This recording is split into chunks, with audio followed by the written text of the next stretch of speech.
دوستان عزیزم، این فرشته‌ای که می‌بینین آورده بودم ول کرده بودم دم در پناهگاه که من پیداش کردم، بردم که غذا بدم، دیدم که کیس کرده، غذا نمیخوره، آوردم براش سرم زدم که این گوشت خوب، گوشت مهربون، اونقدر بچه با اصالتیه، اونقدر بچه مهربونیه، اصلا صداش در نیومد.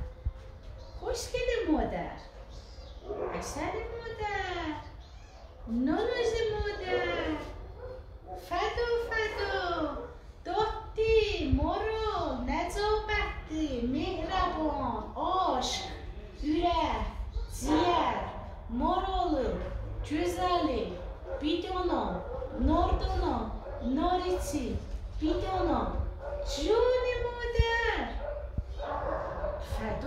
فدا موقعی که مریض هست اینا رو اینجوری رها نکنین، اقلا به ما اطلاع بدید.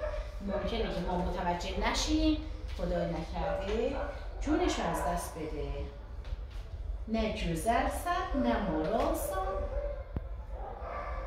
اصلده بابام اصلده. مرسی.